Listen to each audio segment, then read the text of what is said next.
I've heard that you barely get any time for sleep. How does Dr. Pachauri actually function? Because in the middle of all this, you've written a book, The Road to Almora. Well, it's basically a book which deals with spirituality.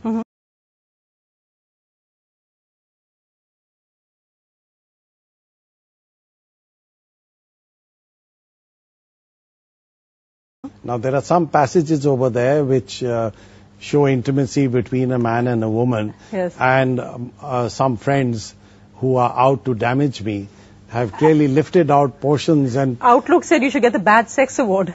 Well, the person in Outlook obviously didn't even read the book. I wonder who that person is.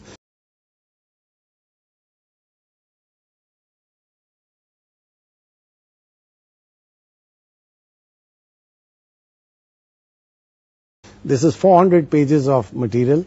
It is about a person who has a very deep spiritual existence and is looking for the meaning of life and what is the human soul. That's what the book is all about.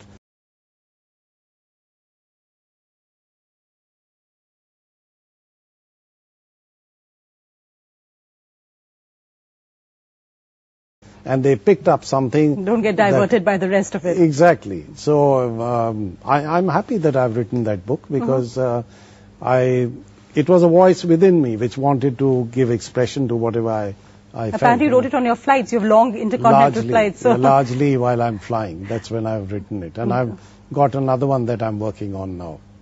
What an asshole. Well, Dr. Pachauri, we nearly attended the show, and I have to end with the million-dollar question. You've been asked time and time again, in fact, almost forced into, say, giving a time that, why haven't you resigned?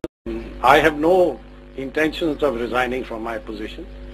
I was elected by acclamation by all the countries of the world. If people still persist, for whatever reasons, with their views that are contrary to facts, then they are at liberty to do so. But I have nothing further to say on the subject. Travel less, go into the Himalayas and reflect upon the mistakes that you may have made. I have not made any mistake. I accept responsibility for the one mistake on the Himalayan glaciers. But there were, unfortunately, some mistakes that were made, and those were human mistakes. And we believe that what we really need to do is to review our processes and procedures, whereby we eliminate or minimize the possibility of such mistakes in the future. And of course, all eyes are on you and people are listening to what you say.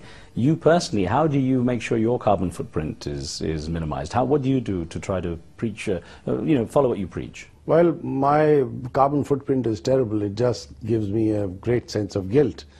After a series of academic scandals, the UN's IPCC Dr. Rajendra Pachauri has been called to resign by members of the international climate community. And those calls may grow louder with more naughty behaviour by the Nobel Prize-winning scientist. Pachauri was slammed last month for allowing a faulty scientific reference in an official IPCC report about melting glaciers in order to secure a grant for his New Delhi-based Energy Institute. And now the doctor is making headlines for his literary debut, Return to Almora, a salacious tale of a 60-year-old climate scientist who takes a mind-expanding world trip while tumbling into bed with a bevy of willing women. I was born a Brahmin. And we must also accept the fact that, there are vested interests who are essentially trying to see that their short-term interests are taken care of. I was born a Brahmin.